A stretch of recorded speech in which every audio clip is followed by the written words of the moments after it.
Wait lang, te.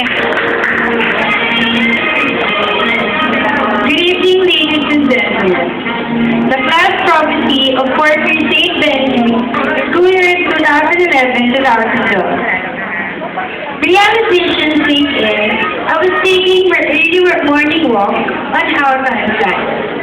I could still remember the first time we stepped on high school life. How we look like considering our Totoy and Nene. But now, suddenly we are the eldest in the group. The atas and the puyas in our league. And everything that goes with it changes. The fact that the life where it all comes from too is now nearing its end. Nothing is permanent in this world. But as the old cliche goes, in every ending and closure marks a new beginning. Sometimes, no matter how painful these endings are, we have to get over it. For we are going to the next stage of our life. A new and mature stage where we are left on our own to face our endeavors and sometimes the reality of facing our own challenges in our own self. Just like creating our own destiny. But we can never tell or what the future holds that causes everything to change. Sabi nga nila, who knows? God knows, hindi ba? But that's still for us to find out what is the fear is that for my high school friends, we learn to know the deeper meaning of life. With each other, and we feel so blessed for having this kind of interconnection and closeness. A band, which I know, will give us a clear version of what tomorrow holds. Waking up in the year 2027. Wow. Tremendous change. I can see myself still waking early. Going to the kitchen to cook my latest specialty breakfast and grabbing a look at my cookbook authored by the well-known international chef who happens to cook for the White House, Miss Elvie Larder. After the healthy breakfast, I started to prepare for work and rode my latest top line of Ferrari. It started to rain hard. To get me from the heavy traffic, I spotted the new skyscraper mall, which was recently built and owned by a very young entrepreneur named Judy Ann Virgilio. I find it very interesting due to its state-of-art design by architect Ruby Okada, together with its sister company, Best Engineer Eugene Adrian Caranceja. As I walk around, I was amazed to see two of the best restaurants. There were their own Little Red Bistro, owned by Aliana Abakis Tanganay, and its counterpart 5-star restaurant, which owned by Virgin Stone Joseph Dahan. I entered in and while I was having my hair done, I couldn't help noticing the front page of Watch magazine, seeing the face of a young designer who is already making her name in the modeling world, Miss Catherine Tomato, who created designs for the House of Stars on the recent Emmy Awards. It stopped raining and I decided to leave. As I passed by the highway, billboards of product endorsers filled in the air. That was Chris Camille Bacunawa and Sheila Marie Gorospe. Upon reaching my destination, my associates started the meeting and the merging of the two giant companies owned by a businesswoman, Dayton Galendez, and businessman Brian Bolivar. Under the legal counsel for Attorney Ian Cababa. After the meeting, it's my turn to relax for a trip to London. To get my pocket money, I dropped by the bank to talk to the bank manager, Mr. John Philip Kabuhat. For my pound exchange, London, here I am. At the airport, I was escorted by two lovely flight attendants, Carmela Limindes and Angelica Bandal.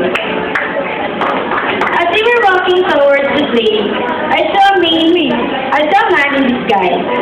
To my surprise, he was holding the bestseller novel.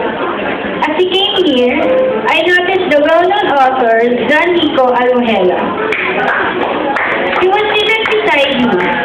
Seated in the plane, I asked for a newspaper and saw the awarding of the medal by the President of the Republic of the Philippines, President Reyes Lacson. Besides him was the famous journalist, Jovian Margaret Carina. The latest news was all about the first journey of the cruise ship, which was a success, and its Captain Alan Jesus Lima, airhead. As the plane I was riding landed at the London airport, I noticed the latest technology on its runway. A super advancement engineered by computer analysis, R.J. Lord Ellinger, and engineer Michael Allen Dicito. Their expertise made us leave the airport eagerly. As I was rushing to catch the last day concert of the hottest rock group in the town with my favorite lead vocalist, Renato Gamboa Jr. The backup dancers were choreographed by the international choreographer, Mr. Maverick Ariel Gonzalez.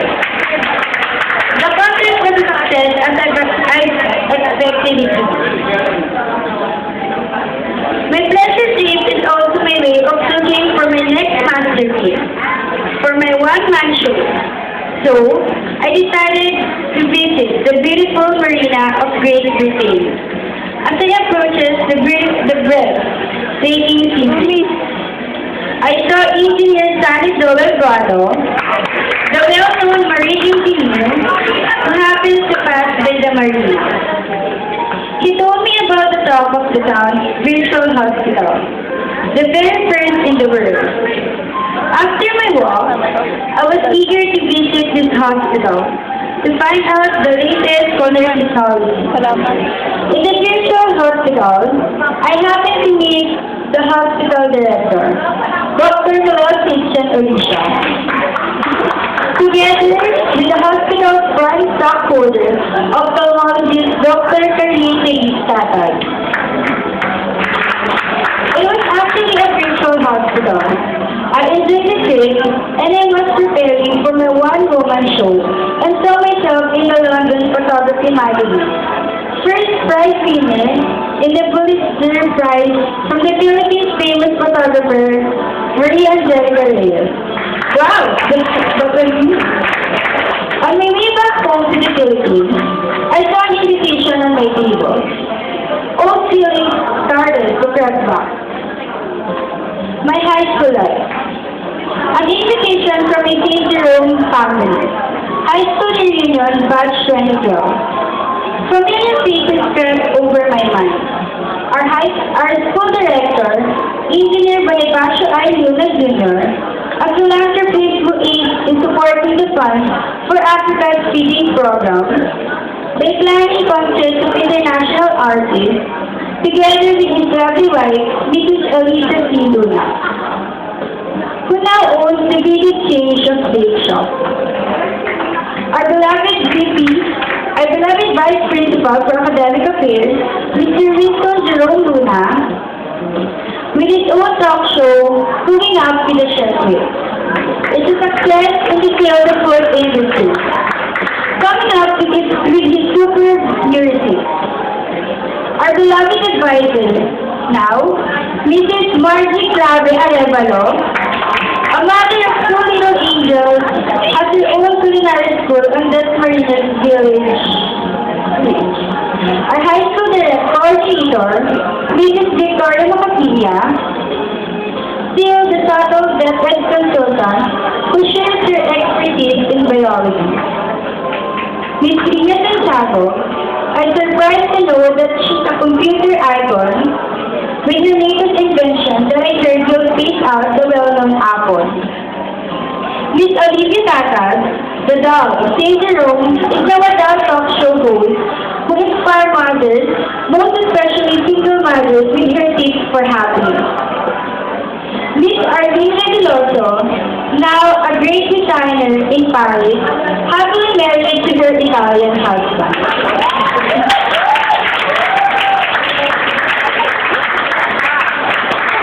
Miss Joyce Paixong, owner of the laboratories maker of the well-known Gel hand sanitizers. Mrs. Esther Vargas Ginto and Mrs. Ellen Baltazar Martin are now award-winning professors in Harvard University.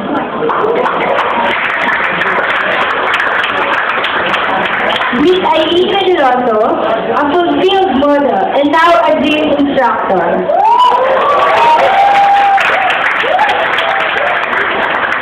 Our beloved Sir Mario Estacio, owner of the chains of Mario's Taxi, that caters Makati employees. Sir Robert Balon, now a pastor, who helps a lot of teenagers that enters the famous Roberto's Bakery House.